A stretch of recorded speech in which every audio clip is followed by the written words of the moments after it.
story. When I was speaking at a conference in the United States recently, I was cataloging all the different challenges that humanity faces right now. And at the end of it, a woman put up her hand and said, "Mr. Naidu, have you heard of Martin Luther King?" And I said, "Yes, he deeply inspired our struggles in South Africa." I said, "Do you know what his most famous speech was called?" Thinking it was a trick question, I said very gently, "I have a dream." And she shouted back, "Yes, it was I have a dream, but when you speak, it sounds like you have a nightmare."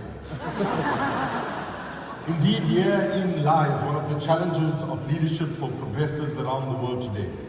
How can we speak truth to power, not sanitize the deep crisis that we're in, but simultaneously do it in a way that does not demotivate, does not de-energize, but actually gives people a sense of hope that resistance to injustice is the right thing to do. This conference provides an important opportunity for reflection about the state of the world and our readiness to confront the challenges around us.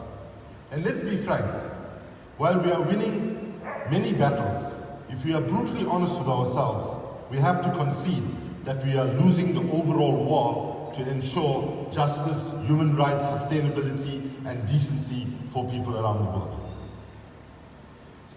We live in a moment in history where we have seen a convergence of multiple crises: economic crisis, poverty, gender inequality, climate, and much more. This moment has been called by some a perfect storm, a boiling point, and so on. However, the reaction of our political and business leaders is largely to adopt a business as usual approach, which now must be challenged with great urgency. Some have described the moment of history we're living in as a moment of global moral panic, where we are seeing various trends coming together that threaten humanity like never before. I will focus on 5.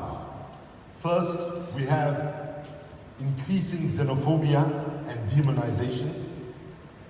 And we see powerful political leaders in so-called democracies using identity politics, adopting an us versus them approach, and ensuring that they can only win elections with the smallest of margins, but they do so by demonizing parts of the population. The second trend we have is the rise of authoritarianism. We see the election of Trump, Bolsonaro, Modi, Duterte, and many, many more. In fact, I'm almost half convinced that all of them are on the same WhatsApp group, sharing strategies. And actually, the moderator of that WhatsApp group is probably the Crown Prince of Saudi Arabia, which the United Nations eventually today said he is probably responsible for the killing of Jamal Khashoggi. Better late than never. The third trend is deepening oligarchic wealth, deepening inequality and poverty. In fact, I would argue that one of the biggest diseases that humanity faces today is a disease, not influenza, but a disease we could call affluenza.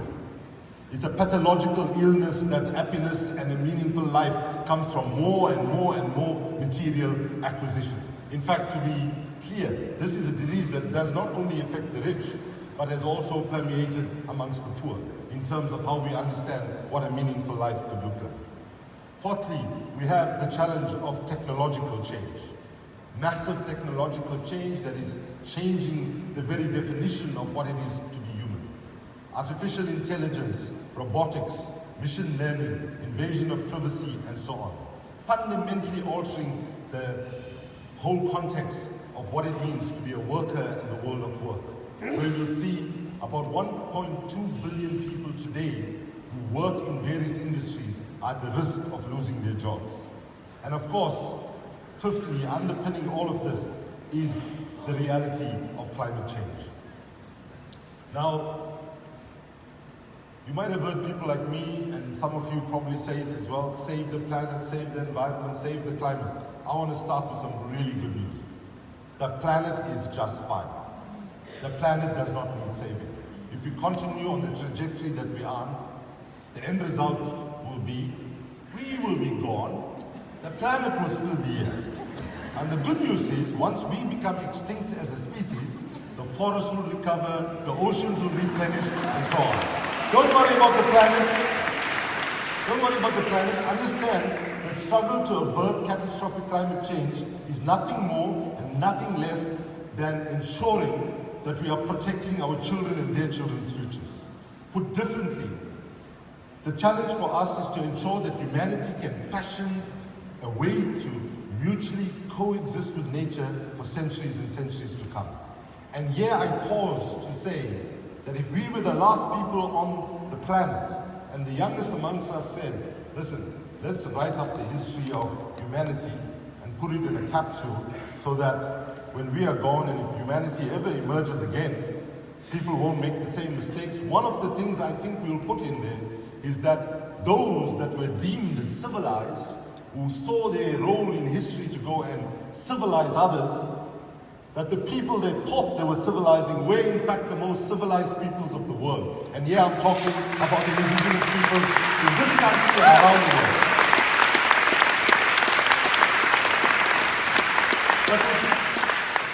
But let's just be clear about what's happening with regard to climate at the moment. The reality is that people's lives are being lost on a massive scale already. In my part of the world, Southern Africa, we never used to have cyclones. 2 months ago, a cyclone hit Mozambique, Malawi, and Zimbabwe. The third largest city in Mozambique was completely flattened within minutes. Hundreds of people lost their lives and the entire city was actually brought to its knees. The sad reality is that the people that are paying the first and most brutal price of climate impacts are the ones that have contributed least to the problem. When I was in the Pacific in 2015, in Kiribati, in Vanuatu, Fiji, and Australia and New Zealand, in Vanuatu I learned a slogan in July 2015, where people were chanting 1.52 stay alive. 1.52 stay alive. Now 1.5 is the cutoff point. Where are we now? We're already at 1.1 degrees of warming since the start of the industrial period. And already in the last 10 years, we've had more than 100% increase in extreme weather events. By the way, 6 months later, when I met my new friends from the Pacific at the Paris climate negotiations, they pulled me to come and speak at one of the rallies they were doing inside the negotiations. And I proudly went there and I said, oh, I know the Pacific slogan, 1.5 to say that alive. While I'm starting, they said, no. The slogan has changed. The new slogan is 1.5, we might survive. 1.5, we might survive. So let's understand that climate represents a terrible reminder about how our world still fundamentally remains racist and unequal, where the lives of people who live in places who are seen as far away from the centers of power are never respected in the same way as those that are seen to be powerful. The challenge for us right now is to look at what's happening with regard to our responses to the crisis we're in. When the financial crisis, for example, happened in 2008, what was the response of people in power? It was system recovery, system protection, system maintenance. But what we should learn from all the crises that we are facing is what we need now more than ever is system redesign, system innovation, and system transformation. We are not going to get anywhere with rearranging the deck chairs on the Titanic while humanity is sinking. Sorry, please don't clap, I'm running out of time. And we need to search for new narratives. In the mid-60s, Martin Luther King said in a speech, "My friends, as I come to the end of my speech, I want to note that in the field of modern child psychology, there's a very dominant term called maladjusted." Now, all of us want to live a well-adjusted life and not suffer from schizophrenia or other mental illnesses. But my friends, I say to you that there are certain things in our world that are so unjust and immoral that good, decent people should refuse to adjust to. He went on to say, "I never intend to adjust to racial inequality. I never intend to adjust to religious bigotry.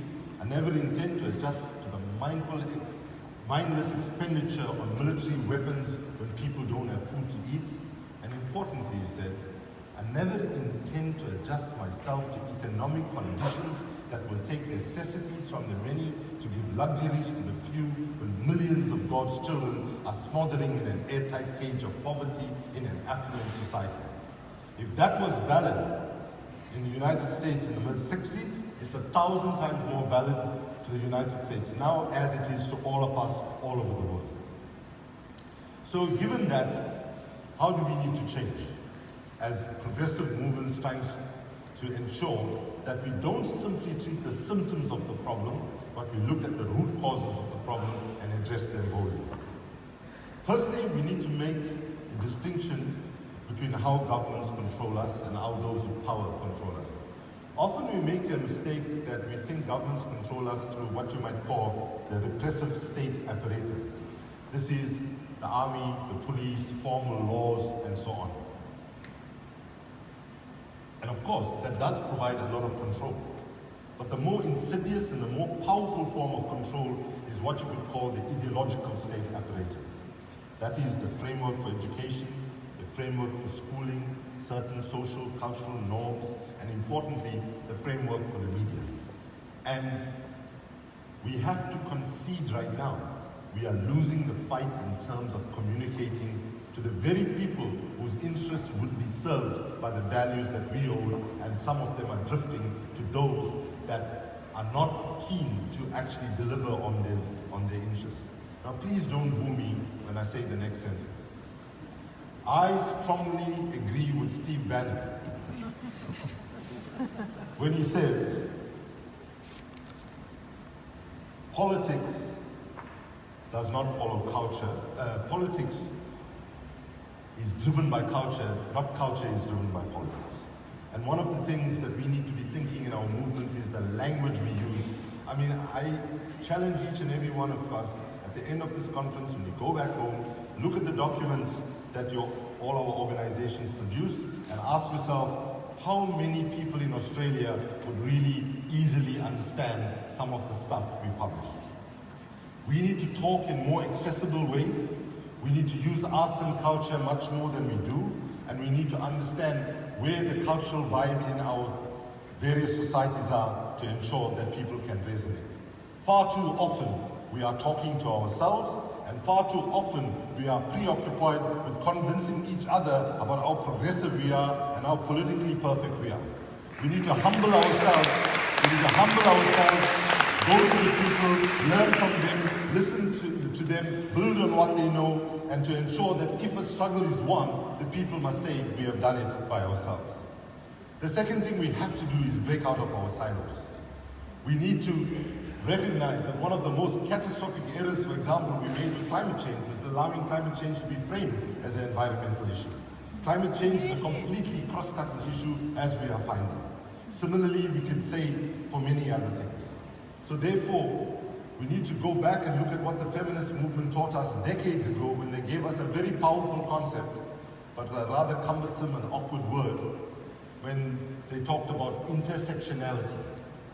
Unless we are able to understand how our different struggles intersect, where the connecting points are, and to maximize the energy, we will not be able to have the kind of impact that we desperately need to have today. The next important thing we need to do is to make space for young people. And those of my generation have to concede that we have failed. We have failed. We have to have the courage to say that all the activism we have been engaged in has not delivered the results that are necessary.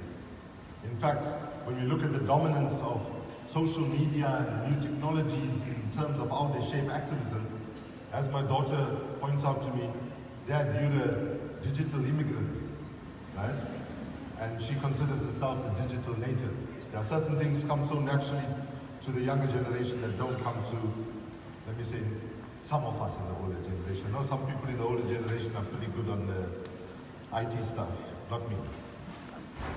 And one of the most inspiring things that we've seen in terms of activism is the strike for climate, right? So young people, I say to them repeatedly, Don't accept young people are the leaders of tomorrow, like how many of us say. If young people wait for tomorrow, there might not be a tomorrow for you to take leadership in. And the creativity that comes from young people is amazing. For example, I marched with about 12,000 of them in the streets of London on one of the climate strikes. And their posters and banners and all are much more creative than even those produced by big, large NGOs, including including Amnesty, where I work. So I'll give you two examples. One of the banners, as we walk past Downing Street, past where the cabinet meets, two young girls, not more than 13 years old, pick up a banner saying, "You can get better cabinets at IKEA." And then another 15-year-old picks up a banner saying, "Keep Earth clean, it's not Uranus." I tried that in Germany, it didn't work. I want to conclude on the key challenge that I believe we face right now.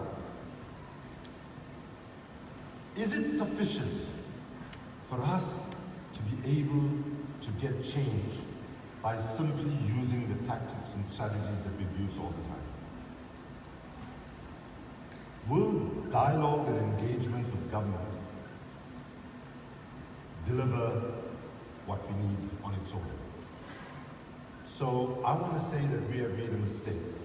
I've made the mistake many, many times by mistaking access for influence.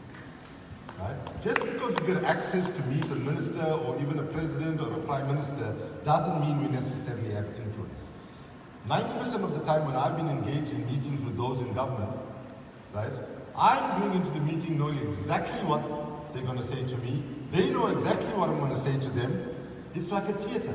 It's a ritual that gives us a sense of, okay, we engage. I'm not saying that we shouldn't do it.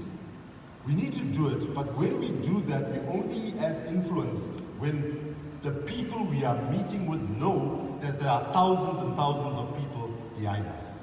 And here I want to make a spirited appeal for us to recognize that even if ever there was a time for civil disobedience, this is the time. This is the time for us to resist the idea that protest and resistance, as our sister said on the earlier panel, is something to be scoffed at. If history teaches us anything, when humanity has faced a major injustice or a major challenge, whether it was slavery, women's right to vote, apartheid, civil rights in the United States, and virtually every struggle, those struggles only move forward when decent women and men said, enough is enough and no more.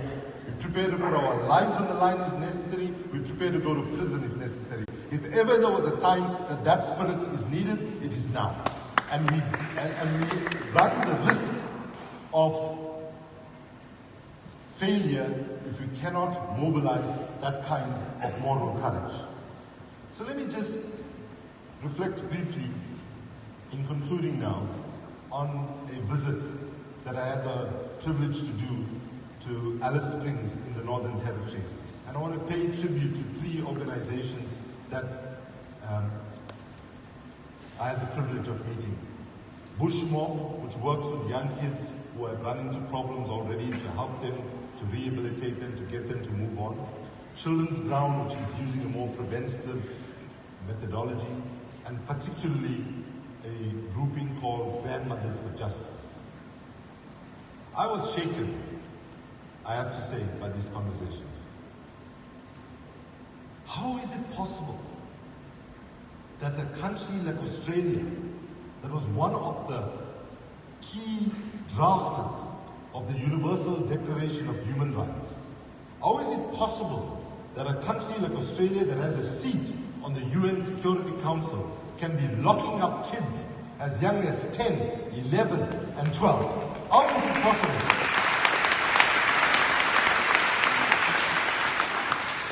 This is more reminiscent of apartheid South Africa or Nazi Germany. And let's be clear, there are children across Australia of every background that are landing themselves in trouble. However, we cannot ignore the fact that indigenous kids are 25% more likely to end up in prisons rather than others. And let's be clear, we say that the kids are in remand.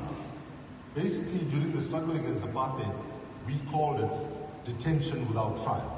Now they call it pre-trial detention, remand, and so on. Some of these kids that are there have not been convicted of anything.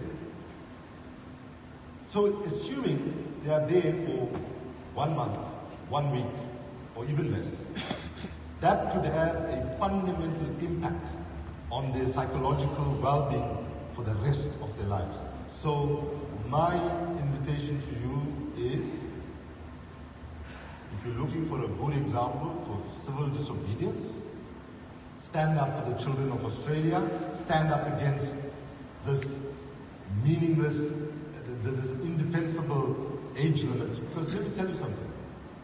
Do you know what the age limit in China is for criminal liability? It's 14. It's 14. And here we are fighting now for this government to ensure that it's at least 14. And let me just say, the Grandmothers for Justice disagreed with us when we said we're fighting for 14. They said it should at least be 16 or 18.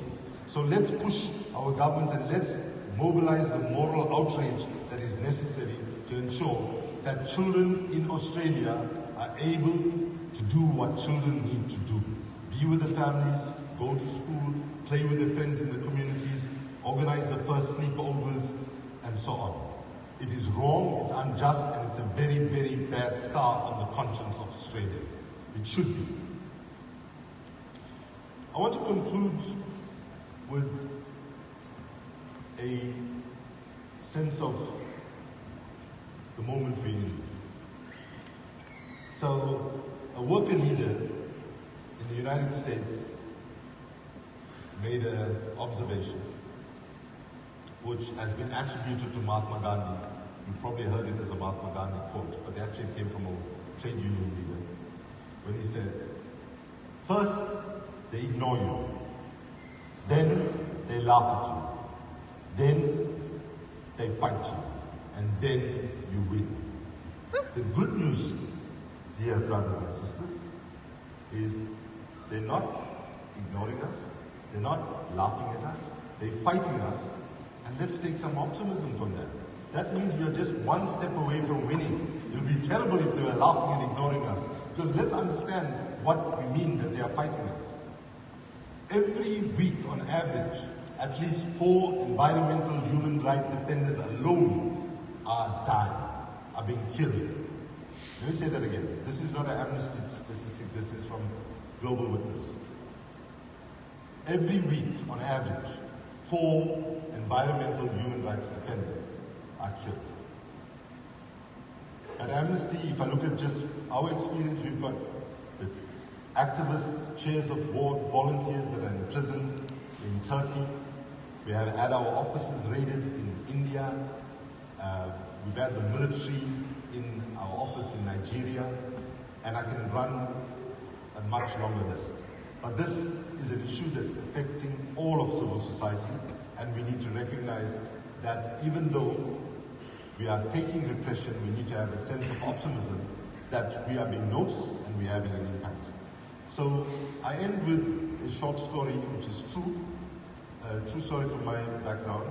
It is a sad story, but don't focus on the sad part, focus on the inspirational part. So when I was 22 years old, I was fleeing South Africa into exile, and my best friend then, a guy called Lenny, asked me a question. He said, Kumi, what is the most important and biggest contribution we can make to the cause of humanity? And I said, I guess giving our life. And he said, you mean participating in a demonstration, getting shot and killed, and becoming a martyr? I said, yeah, I guess so. And then he said, no, that's a wrong answer. He said, it's not giving your life, but giving the rest of your life. I was 22 years old at that time. My friend Lenny was way ahead of me. He was the first environmentalist amongst us. He was the only one who got environment. And actually at that time, I jokingly say that he probably was only one of like 2,000 voluntary vegetarians on the entire African continent. There are lots of people who are vegetarians in Africa, but not out of choice necessarily. So we hugged each other, we shed a lot of tears, and we fled in different directions. He always used to say these philosophical things. I didn't take it seriously. 2 years later, I get the news that my friend Lenny was brutally murdered by the apartheid agents, together with 3 young women from our home city. There were so many bullets in their bodies, their parents couldn't recognize them. I had to think deep and hard about what he was meaning by making the distinction between giving your life versus giving the rest of your life. What he was saying is, the struggle for justice, economic justice, indigenous justice, social justice, climate justice, you name it. These struggles are marathons and they're not sprints. So I close my contribution here today by saying to you, if you are anything like me, I'm sure there are days when you're waking up these days when you see the madness of Trump and the madness of Bolsonaro. I don't want to say anything about Australia, you can make your own judgment about that. There are days where it's heavy. You feel your contribution might not be worthwhile. You feel that, in fact, what's the point? I want to appeal to you that remember that the contribution that each and every one of you make in your different movements makes humanity much richer. Don't let them ever convince you that our contribution is not valuable, because they want us not to have hope. They want us to feel that we are defeated. So I say to you, celebrate each other, celebrate our movements, look for commonalities, don't focus on our differences, talk about our differences in a loving, compassionate way, and keep our strongest anger and frustration for the enemy outside, and deal with our differences that we might have, tactical and so on, in a way that ensures that we celebrate a sense of community and a sense of love. So I end by saying, I am an optimistic person. We are going to try, I challenge all of us to do the best we can to build the most united movements so that we can ensure that 10 years from now, 20 years from now, we are not on a sinking planet, but in fact, we are a humanity rising again. Thank you very, very much.